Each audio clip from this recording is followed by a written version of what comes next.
দেখবেন আচরণের মধ্যে এমন পরিমাণ যুদ্ধ যুদ্ধ ভাব, এমন পরিমাণ মার মার কাট কাট ভাব, এমন পরিমাণ অহংকার ভাব, এমন পরিমাণ আপনার সব ভেঙে চড়ে শেষ করে ফেলবে এমন ভাব। ঘরে ঘরে দেখবেন বাচ্চাদের মধ্যে টেন্ডেন্সি আসছে না, আসে নাই?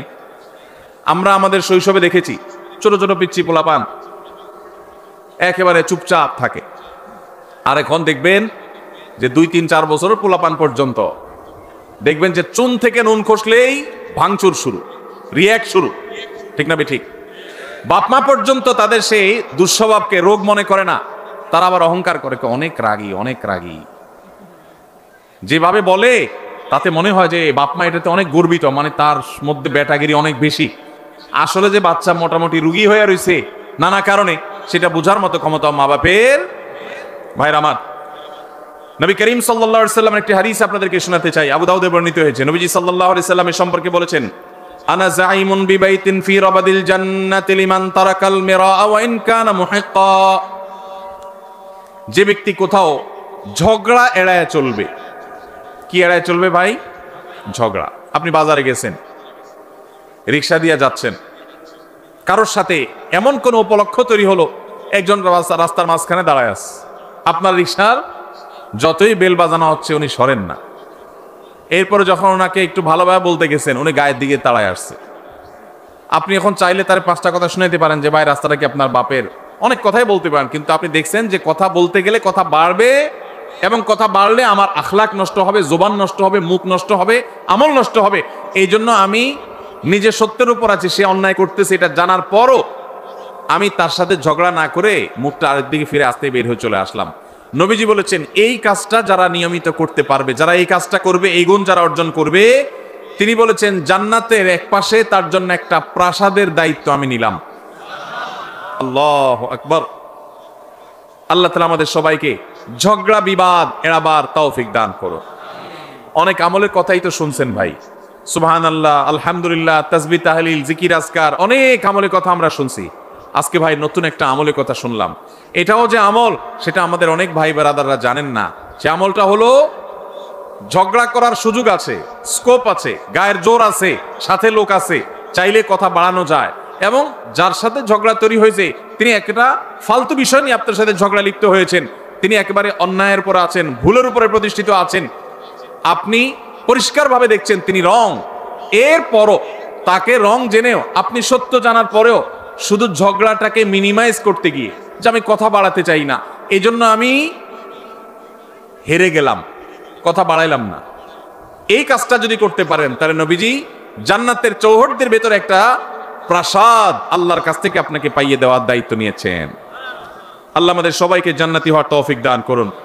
ভাইরা আমার, এই আমলটার প্র্যাকটিস করবেন তো আজ থেকে ইনশাআল্লাহ। দিনে যদি একবার এই আমলের প্র্যাকটিস করতে পারেন, কয়বার? একবার। এভাবে যদি প্রতিদিন আপনি চেষ্টা করেন যে আমার সহপাঠীর সাথে, স্কুল কলেজে মাদ্রাসায়, আমার কোনো সহকর্মীর সাথে কর্মস্থলে, কিংবা পরিচিত অপরিচিত যে কোনো মানুষের সাথে, কোনো পাবলিক প্লেসে, এমনকি নিজের বাসা বাড়িতে নিজের ঘরের লোকজনের সাথে কথা বাড়াইলেই বাড়ানো যায়। অন্যায়টা সে করছে আপনি জানেন, এরপরও যদি আপনার রাগটাকে হজম করে নেন তাহলে এই পুরস্কার আল্লাহ আপনাকে দিবেন। আপনি দুনিয়া থেকে জান্নাতি, এটার নিশ্চয়তা আল্লাহর কাছ থেকে আপনি করে যেতে পারবেন যদি আপনি ঈমান, ফরজ আমলগুলোর পাশাপাশি এই আখলাকটা অর্জন করেন। চেষ্টা করা যাবে না ইনশাআল্লাহ? মুশকিল কি জানেন? মুশকিল হলো ইবলিস। ইবলিস কি বলবে জানেন? ইবলিস বলবে যে মাথা খারাপ, তুমি যদি এখন জবাবটা না দাও, উনি যে একটা অন্যায় কথা বললো এটার জবাব না দিলে এর মানে তুমি তার অন্যায়টাকে মেনে নিলা। ইবলিস বলবে কি বলবে না? এটারে বলে নেক্সুরত ধোকা। এটারে কি বলে ভাই? নেক্সুরত ধোকা। বুঝেন আপনারা? বুঝেন না? মানে দেখতে মনে হয় যে কাজটা ভালো কাজ, আসলে শয়তানি কাজ। আসলে কি কাজ? শয়তানি কাজ। শয়তান আপনাকে সবসময় উত্তেজিত করবে। শয়তান বলবে না, তোমাকে এখানে কিছু বলতে হবে, না বললে তো তুমি হেরে যাবা, তুমি দুর্বল থেকে যাবা, সে মনে করবে তুমি দুর্বল। শয়তানরে বলতে হবে আমি দুর্বল থাকলাম, আমি হাইরাই গেলাম, আমি মেনেই নিলাম। কেন? কারণ ওই যে নবীজি জান্নাতের গ্যারান্টি দিয়েছেন। জাইম শব্দটি আরবিতে অত্যন্ত গুরুত্বপূর্ণ অর্থবহ একটা শব্দ। জাইম শব্দের মানে হলো জিম্মাদার, দায়িত্বশীল। নবীজি বলেছেন সে জান্নাত পাবে তা নয়, তিনি বলেছেন আমি দায়িত্ব নিলাম, দায়িত্ব গ্রহণ করলাম, আমি জাইম হলাম ওই ব্যক্তির, যেই ব্যক্তি ঝগড়া পরিহার করলো, সে হকের উপর আছে, সত্যের উপর আছে, তারপর সে ঝগড়া করলো না। আল্লাহ আমাদের সবাইকে গুণটা অর্জন করার তৌফিক দান করুন। ভাইরা আমার, ঝগড়া এড়াবার চেষ্টা করবো তো ইনশাআল্লাহ। যদি ঝগড়া এড়াইতে পারেন, কথা বললেই কথা বাড়ে, এমন একটা কথা বলছে পুরো মেজাজটা গরম হয়ে গেছে। আমি এখন চাইলে আরেকটা কথা বলতে পারি, কিন্তু বললাম না। বাহ্যিকভাবে হেরে গেলাম, শয়তান কিন্তু উস্কাবে, শয়তান কিন্তু খোঁচাবে, শয়তান কিন্তু উত্তেজিত করবে, বলবো যে আরে মাথা খারাপ, এইভাবে যদি হাল ছেড়ে দাও তো সবাই কি মনে করবে? মনে করবে এর দোষ ঠিকই আছে, নাহলে সে চুপ করে চলে গেলে কেন? সবাই মনে করুক আমাকে খারাপ, আল্লাহ আমাকে ভালো মনে করবে ইনশাআল্লাহ। এই গুণটা অর্জন করা যাবে ইনশাআল্লাহ ভাই। একই হাদিস আবু উমামা বাহির রাদিয়াল্লাহু তাআলা বর্ণনা করেছেন, মুসনাদ সুনান আবু দাউদে বর্ণিত হয়েছে। এই হাদিসের পরের অংশে নবীজি বলেছেন, ওয়া বিবাইতিন ফি ওয়াসতিল জান্নাতি লিমান তারাকাল কিযবা ওয়া ইন কানা মাযিহা। যে ব্যক্তি মিথ্যা কখনো বলে না, মিথ্যা কখনো বলে না, এমন কি রসিকতা করে, মজা করেও কখনো, দুষ্টমি করেও কখনো সে মিথ্যা কথা বলে না। আজকাল যুবকদের মধ্যে দেখবেন দুষ্টমি করে, হাসতে হাসতে, খেলার ছলে, বিনোদনের ছলে মিথ্যা কথা বলা, এটাকে অপরাধ পর্যন্ত মনে করছে না। মুসলমান সিরিয়াসলি তো মিথ্যা কথা বলবেই না, এমনকি দুষ্টমি করে, মজা করে, রসিকতা করে মিথ্যা বলতে পারে না। নবীজি বলেছেন, কেউ যদি দুষ্টমি করেও মিথ্যা কথা বলা থেকে পরিহার করে, দুষ্টমি করতে যাচ্ছে, মিথ্যা বলতে যাবে, আল্লাহর ভয় এসেছে, সে পরিহার করেছে, তার জন্য আল্লাহ নবী সাল্লাল্লাহু আলাইহি ওয়াসাল্লাম বলেছেন, জান্নাতের সেন্টার পয়েন্টে আমি তার প্রাসাদের দায়িত্ব নিলাম। এরপরে হাদিসে শেষ অংশে নবীজি বলেছেন, ওয়া বিবাইতিন ফি আলাল জান্নাতি লিমান হাসানা খুলুকা। যে ব্যক্তি তার আচরণ সুন্দর করবে, কি সুন্দর করবে? আখলাক সুন্দর করবে, তার আচরণটা মধুর মতো হবে, তার কথা থেকে মধু ঝরবে, সবাই তার থেকে মিষ্টতা অনুভব করবে, তার কথার মধ্যে কর্কশ ভাব থাকবে না, বেয়াদবের মতো আচরণ করবে না, অহংকারের মতো আচরণ করবে না, ঝগড়াটে স্বভাবের হবে না, বিনয়ী হবে, বিনম্র হবে, মাটির দিকে চেয়ে চলবে। সে যখন হাঁটে তখন মনে হয় যে মাটিতেও টের পাচ্ছে না। কারোর সাথে ঝগড়া হলে আস্তে করে মাথাটা নিচু করে সে সেখান থেকে চলে যায়, সবাই তাকে বোকাশোকা মনে করে। কিন্তু এই যে নিরীহ কিসিমের মানুষ, জান্নাতীর মার্কা যাদের মধ্যে সবচেয়ে বেশি, সে মানুষ সম্পর্কে নবীজি বলেছেন, যে ব্যক্তি তার সার্বিকভাবে আচরণটা সুন্দর করবে, কারোর হক মারবে না, সবার হক আদায় করে দিবে, সবার যার যার প্রাপ্য পরিশোধ করে দিবে, সবার সাথে আচরণটা সুন্দর করবে, কারোর সাথে রূঢ় আচরণ করবে না, খারাপ ব্যবহার করবে না, গালমন্দ করবে না, এবং মানুষের সামনে উচ্চবাচ্য করবে না, বেয়াদবি করবে না, ঝগড়া ফাসাদ করবে না।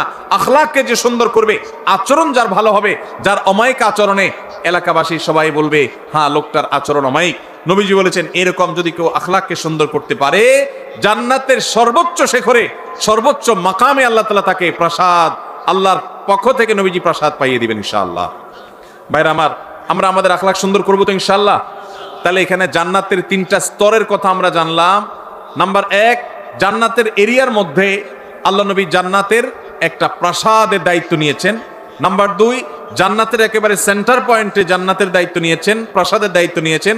আর জান্নাতের সর্বোচ্চ যে মাকাম বা স্তর আছে, সেই স্তরে আল্লাহ তাআলার পক্ষ থেকে আল্লাহ নবী সাল্লাল্লাহু আলাইহি সাল্লাম একটা প্রাসাদ নিয়ে দেওয়ার দায়িত্ব নিয়েছেন। এই যে 3টা জান্নাতের স্তরের কথা নবীজি বলেছেন, এর কোনোটা দেখবেন আমাদের যে আমলগুলোকে আমরা সাধারণত জিকির আজকার, নফল রোজা, নফল নামাজ বা এই জাতীয় আমলগুলোকে আমরা একমাত্র নেকামল মনে করি, এরকম কোনোটার সাথে সম্পৃক্ত নয়। নবীজি যেগুলো বলেছেন তার সবগুলো সম্পর্ক হলো আমাদের আচরণের সাথে। কিসের সাথে ভাই? আচরণের সাথে। আজকের এই মাহফিল থেকে আচরণ সুন্দর করবো তো ইনশাআল্লাহ, আচরণ সুন্দর করবো তো ইনশাআল্লাহ।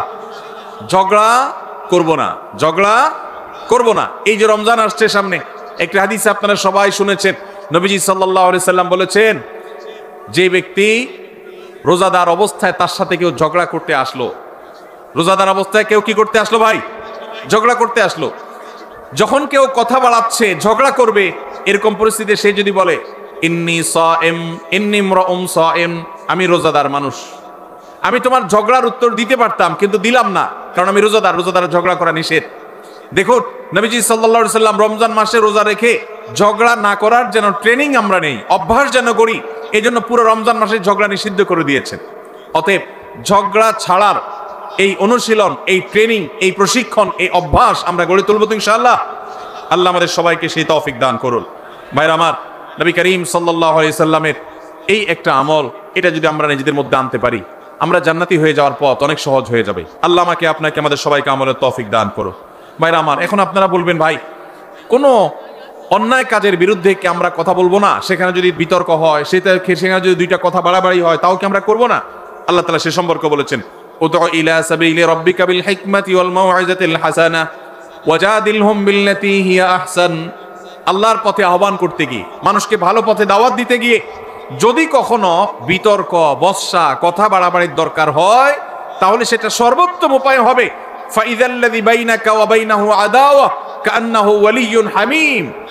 আপনার এই বিবাদ, আপনার এই মতপার্থক্য, বিবাদ তো নয়, মতপার্থক্য, এটা এত সুন্দর হবে যে যার সাথে আপনি বিতর্ক করছেন সেখানেও মধুমাখা থাকবে, আন্তরিকতা থাকবে, মায়া মমতা থাকবে। আজকাল দেখবেন এক হুজুর আরেক হুজুরের জাহান্নামে পাঠিয়ে দিচ্ছে। ভাইরা আমার, ফতোয়া দিয়া মানুষকে জাহান্নামে পাঠিয়ে দেওয়া এটা আমাদের দায়িত্ব না। আমরা যদি কারোর ভুলও ধরতে হয়, সেখানেও সত্যিকারের হিতাকাঙ্ক্ষিতা সুলভ মানসিকতা থাকতে হবে। আল্লাহ আমাদের সেই তৌফিক দান করুন। আমরা কারোর পেছনে শত্রু ভাবাপন্ন হয়ে তার পেছনে লাগবো না, তার ছিদ্রান্বেষণ করবো না, তার দোষ তালাশ করে বেড়াবো না, তার গোষ্ঠী উদ্ধার করতে নামবো না। যদি করি তাহলে আমরা ভালো মুসলমান হতে পারবো। আজ আমাদের সমাজে নামাজি কালামী মানুষ কম বেশি পাবেন। মসজিদে দেখবেন কিছু মানুষ কম হোক বেশি হোক যায়, কিন্তু বাজারে ঘাটে, রাস্তায়, দোকানে, অফিস আদালতে, বিভিন্ন জায়গায় দেখবেন এই মানুষগুলোই আবার বিভিন্ন সময় তাদের আচরণটা খারাপ করে ফেলতেছে। আছে না নাই? আমাদের বেশিরভাগ মানুষ আজ এই রোগী, বেশিরভাগ মানুষ আমরা এই রোগী। আজকের এই মাহফিল থেকে যদি একজন ভাই নিয়ত করেন, একজন যদি মনে মনে প্রতিজ্ঞা করেন, আল্লাহ, যেহেতু কোরআনে তুমি বলেছ তোমার রহমানের বান্দা যারা বিনয়ের সাথে রাস্তায় চলাফেরা করে, কেউ মূর্খতা সুলভ আচরণ করলো, জাহেলের মতো একটা ঝগড়ার পথ তৈরি করে দিল, তারপরও সালাম দিয়ে এড়ায় চলে যায়, দেখেও না দেখার ভান করে, বুঝেও না বুঝার ভান করে। আল্লাহ, আমি সেরকম বিনয়ী মানুষ হতে চাই, শান্তিপ্রিয় মানুষ হতে চাই। এই প্রতিজ্ঞা করে যদি এখান থেকে যান, আর প্রতিদিন যদি আপনি রাতে শোয়ার আগে নিজের পরীক্ষা নিজে নেন যে আমি আজকে সারাদিনের মধ্যে একটা লোকের সাথেও ঝগড়া চাইলে করতে পারতাম, কিন্তু আমি করলাম না আল্লাহর জন্য, এই এক্সারসাইজটা একবারও করছি কিনা, যদি এটা করতে পারেন তাহলে আমি মনে করবো আজকের মাহফিল সফল এবং সার্থক। আল্লাহ আমাদের সবাইকে সেই তৌফিক দান করুন।